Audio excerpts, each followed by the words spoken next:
Namaste. So, in any country, the legislative, the executive, and the judiciary are the three common rungs or levels of government and governance. While the legislative forms laws, it is the executive that has to implement those laws. The All India Services consists of Indian Administrative Service, the Indian Police Service, and the Indian Forest Service. And these All India Services act as a bridge between the center and the state and are mainly responsible for the ground level implementation. Today, I have with me one such person who works at the grassroots levels of governance and gives life to the laws of the legislature.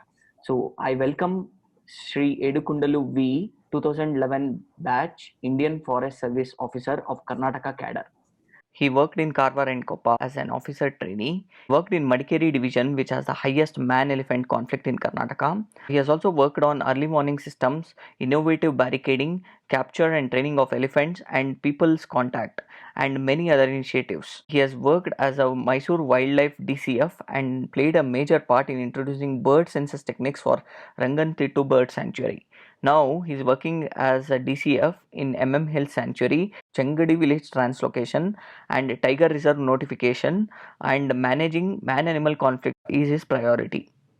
Also, he has prepared 5 awareness videos for Karnataka Forest Department covering fire, Vana Mahotsava, plastic disposal, elephants and tiger conservation. So actually sir is a very busy person and even today he was on the field dealing with poaching and tiger conservation issues. So even though he has such a busy schedule, he has accepted our invitation and here with us. Sir, thank you very much for being with us here. Thank you, Ray. Sir, before tapping into the vast knowledge of yours, let us go into some background, sir. Like, what was your family background, sir? What was your family background? How were you brought up? What was the socio-economic conditions? What was your birthplace, the schooling, and the college? I belongs to Andhra Pradesh state. Okay. Kamuluru, very small village in Krishna district. Okay. So both my parents never went to school. Oh. Okay. Both are illiterates, and we have four siblings. And my elder brother is a DSP CBA in Hyderabad, and one of the sister is a teacher, and one of the sister not went to school again, and she is an agriculturist. So my father is having a very small farm of 4 acres, and we used to go there and we used to work very early. I myself in the holidays and go to labor to the other farmers' fields and getting 50 rupees or 100 rupees of the daily wage at the time when children. So in that background I came, and we are my brother, me and my sister, we are first generation employees. So we faced all kind of the poverty, farmers problems, and the rural background. All these things we experienced ourselves, and thinking of our people, my siblings and my father thinking was that escaping from the cycle of poverty. problem of the rural India is that getting good education. And used to up to 5th class I studied in my village itself. So we have only 5th class in my village, and after for studying 6th and 7th we used to walk 5 kilometers. Majority of the time we were walking because we were not even affording to the bicycle at that time. So around 7th standard, I got this cycle because I need to go till for 3 more kilometers, total 8 kilometers for writing the exam, 7th exam. So at that time, I got the bicycle first time, and it was like we wanted to do something at that time since we were first generation, and a lot of energy. My father, even though he is illiterate, he used to motivate us. And so many other issues are happening in and around. And I was active in the school up to 7th class, but 7th class, very interesting things happened. Up to 7th class, I was the topper in my studies. Super. And 7th class, I got the call from the state government that you can eligible for the writing of the exam for the competitive exams. There in Andhra Pradesh Gurukuls are there. Gurukul. They are a very competitive and a good education they give to the rural merit entrance they used to conduct, and they will recruit the students for free of the boarding and everything. They are a residential Gurukuls. Oh. So first time I got that. Before that, so much of teacher-student relations from early, very early I used to maintain. My teacher used to trust me so much, and my enthusiasm. And even one time, if I tell them, entire class, entire the third standard, fourth standard, I used to finish within 1 month, entire year's syllabus. So they used to give me extra curriculum. And even though at that time when I was there, I was studying in Telugu medium. So English is first introduced, English is there first, seventh Language. class only at that time. Okay. But in fifth class itself, I was introduced to English. Because of that, I have learned all maths and everything within 1 or 2 months. So my teacher, they don't want to keep me idle. That's why they used to give extra English learning, other learnings, and sixth class, other syllabuses. So in that way, I develop a kind of the very, very close relations, or maybe I don't know, very, very. My teachers used to show so much affection on me.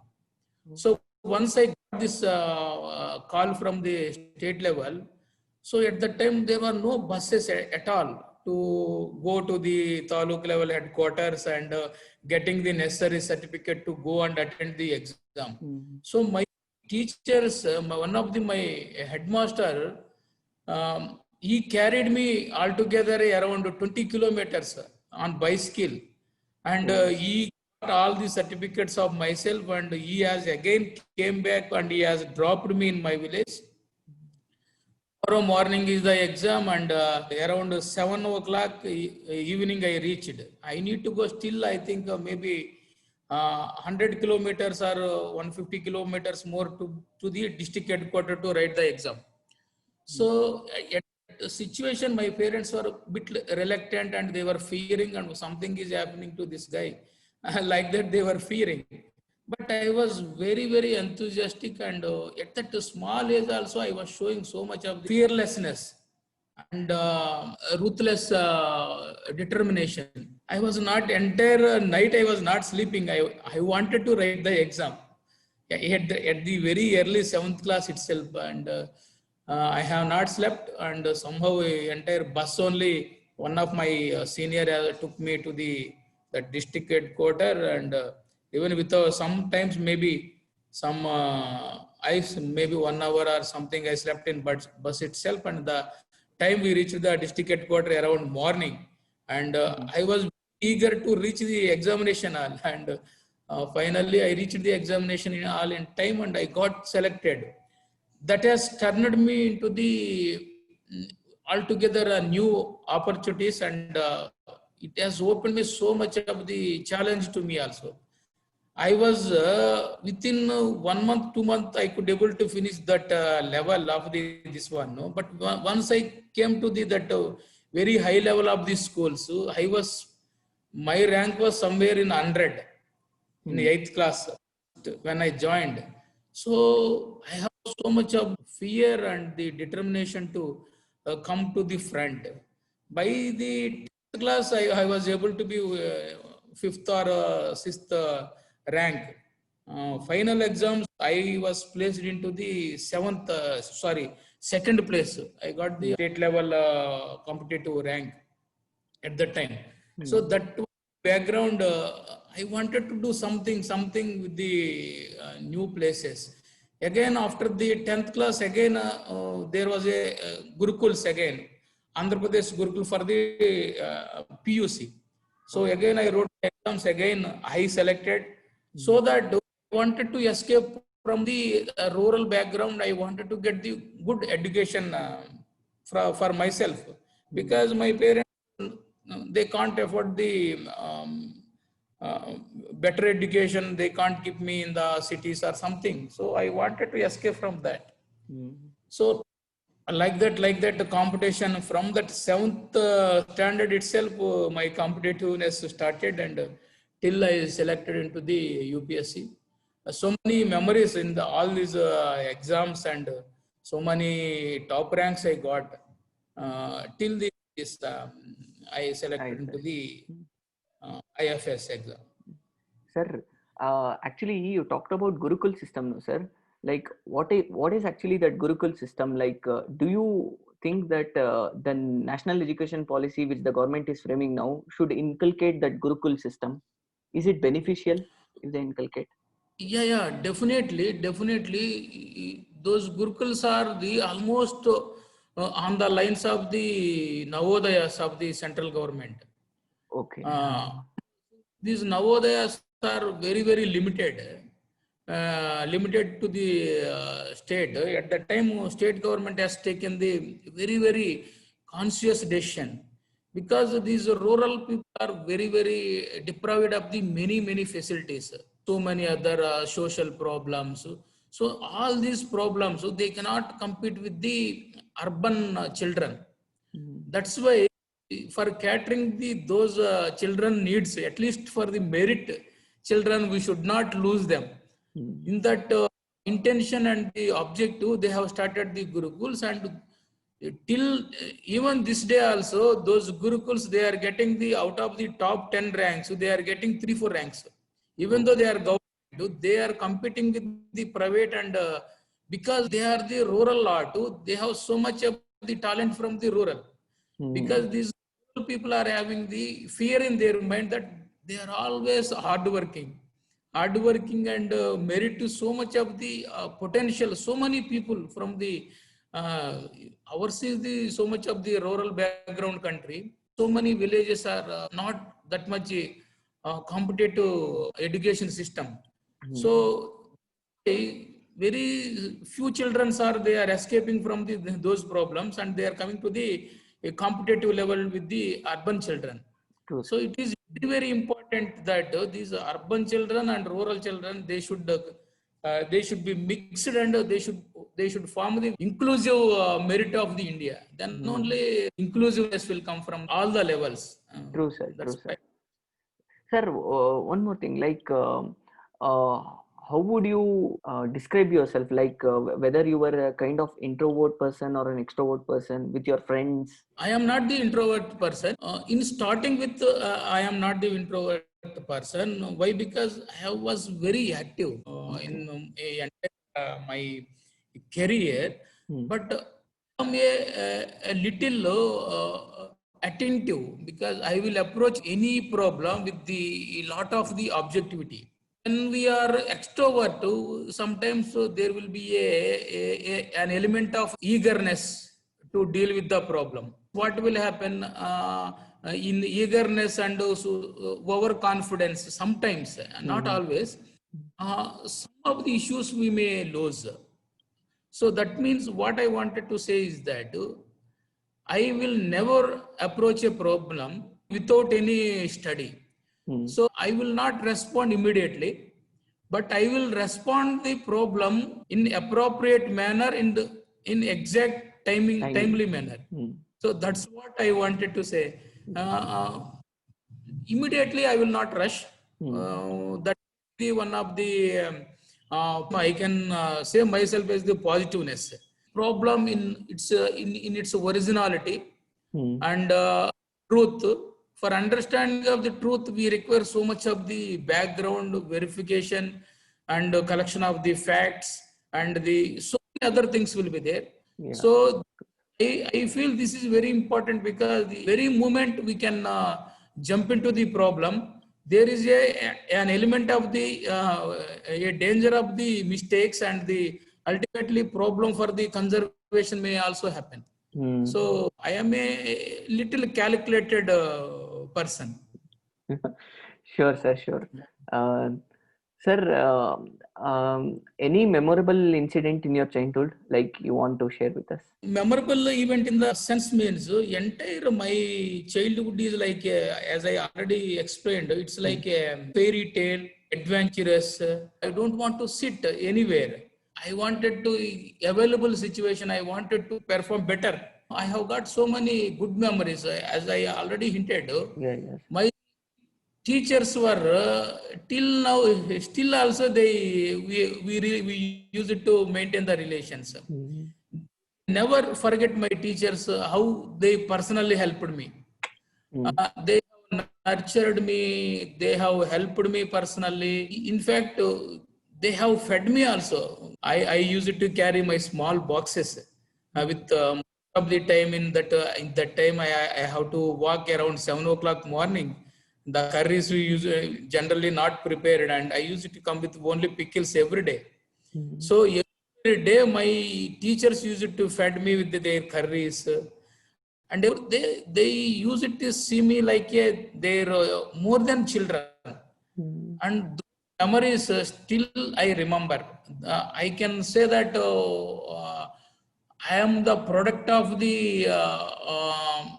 kind of the relations I have maintained. I used to maintain relations. I wanted to maintain relation in a sustainable way. Mhm. So I never ever forget any relation.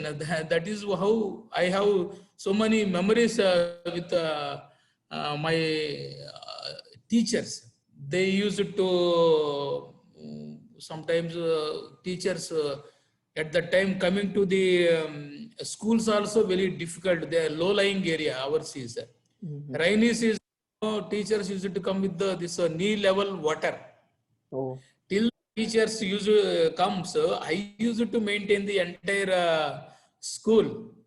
So giving them assignment, telling them this one. I was almost virtually maintaining the school in that very early stages also. Oh. That much of responsibility my teachers used to keep on me at that time. Still Mhm. I remember each and every brick of my school. Mhm. Those are all very, very special memories for me. My school up to PUC. So many memories are there, many memories. I used to enjoy each and every moment of the life. And I was very jovial also, the same time, sense of humor. Mhm. And I used to teach my friends. I used to tease even girls also. So a kind of healthy and happy moments I have. So I used to dance for Michael Jackson in my degree. Oh. And in academy days, I was the tennis player. I got the all the gold medals. Oh, So super. very, I wanted to experiment different life. Mhm. I tell that do I have really missed my childhood because I wanted to escape from the poverty and I wanted good education. I am the painter by birth. I used to paint very good paints, and Oh. even my teacher proud of me. Even my 7th class, 8th class, all the other persons photos I used to draw caricature paintings and all. Oh. So forcefully, I have stopped my painting. Forcefully, I was a postman. I have stopped till I have selected into the IFS. Mhm. And my heart was going between the my talents, my hobbies, and Passion. my. Mhm. So finally, I was relaxed when I got the IFS. Then I have started again taken up tennis, and now still I am playing tennis. Oh, So super, sir.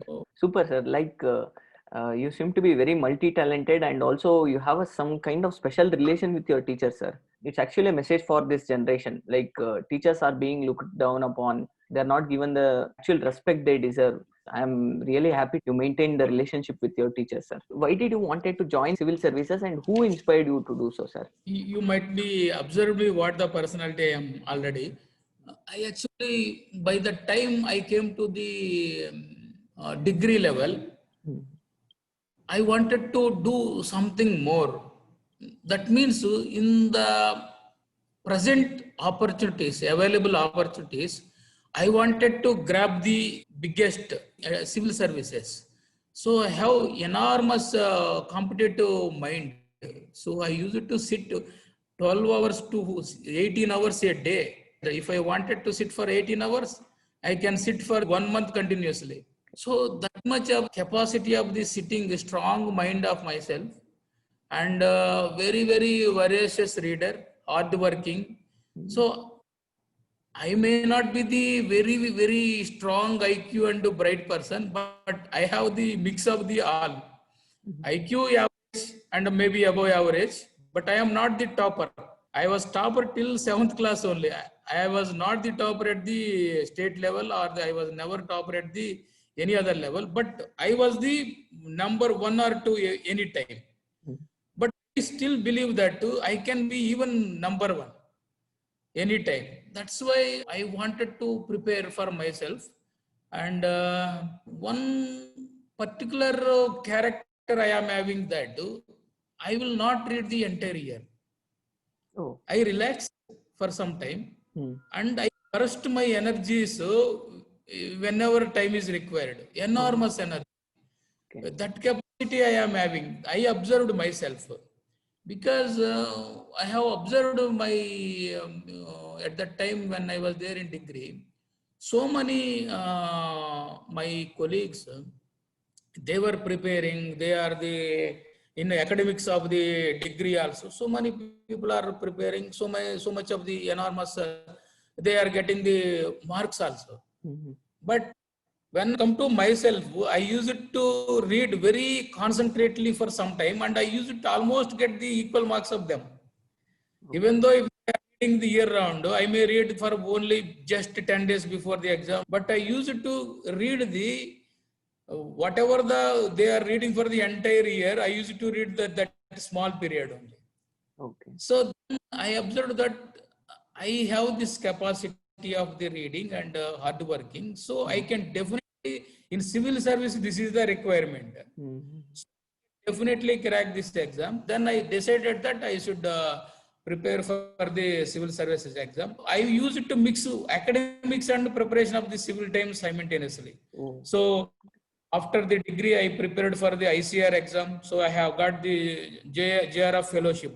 So by the time I finished the MSc, I have almost read the one reading of the civil services. So again, after that, I wanted to go to the Delhi for the better Mhm. exposure, better coaching or something material. I wanted to go. Council of Scientific and Industrial Research. CSIR. So Yes, sir. PhD program fellowship. Very few people will get the throughout the India. It's a very competitive exam. And I went to the Delhi. So in this process for preparation of the PhD, I used to get the fellowship and I can stay in Delhi. So simultaneously, so in that way, I am escaping from the poverty. I am competent enough to others, the places where I can study, where I can get material. Oh, super, sir. Super. And regarding the civil services, I always felt that something I can do, something better. This is the better platform to work for the society. So in that way, I believed and I wanted to prepare. Sir, what message do you want to give to UPSC aspirants?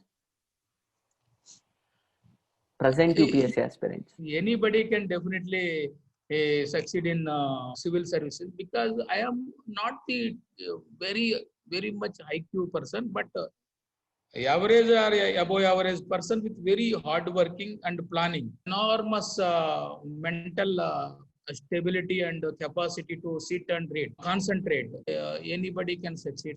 This is the very good platform, and it will give the enormous exposure to the society. You can work with the people, you can change the livelihoods of the people, and you can have the satisfaction every time you will be there in the field. This all India services will give you enormous opportunities to work at all the levels. District level you can work, state level you can work.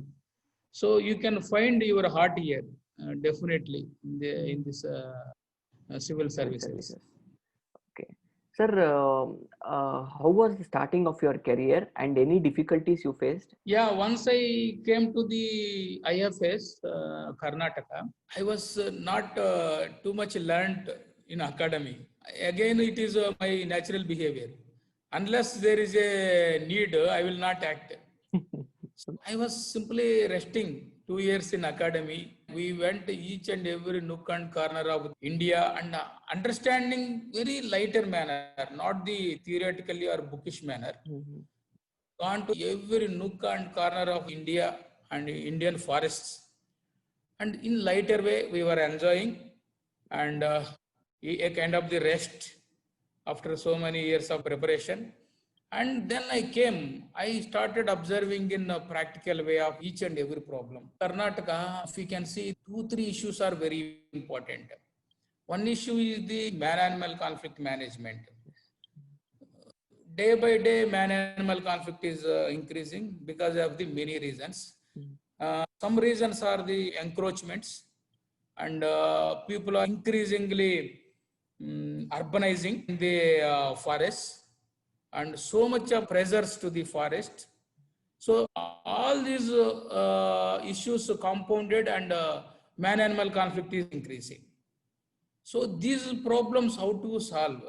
Sometimes our own officers or our own system is not understanding properly these problems, and some society or the policymakers are not understanding this problem. So there is a dichotomy of the conservation and developmental issues. Policymakers, they think that development is very important. They think that development and conservation is both are different. So they think that there is a need of the development. In that process, we need to compromise a kind of the some extent of the conservation. Like that, policymakers also under dilemma. So many encroachments are happening. People are so many forest rights and unlawful claims are happening on the forest. So these issues are compounding and happening like that. How to get understanding of this problem in long term and sustainable manner. So that was the very, very important. Suppose if you're dealing with the man-animal conflict, so taking the different stakeholders, very, very important. So first of all, why the man-animal conflict is happening, that is very important. Man-animal conflict is happening because of the pressures from outside. So unless if you are not reducing the pressures from outside, man-animal conflict will go on increasing. If man-animal conflict is increasing, we cannot control the man-animal conflict in isolated manner, like barricading of the forest or something, keeping up the watchers. With these small measures, we cannot solve the very big, very complex issue of the man-animal conflict. That's why when we came to the state, these many bigger issues are coming.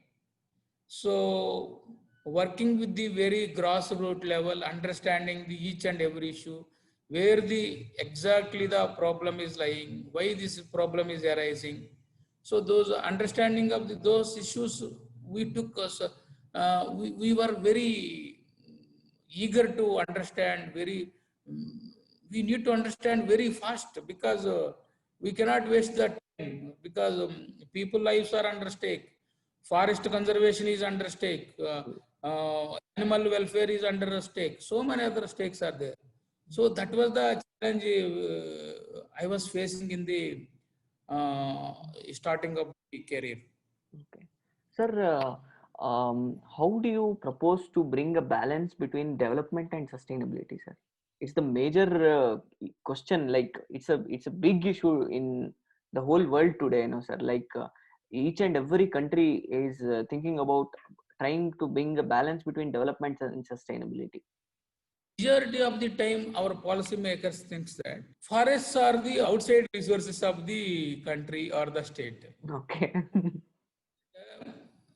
Your forest. Think that people need the roads, people need the cultivation needs. So these kind of the ignorance is there at all the levels.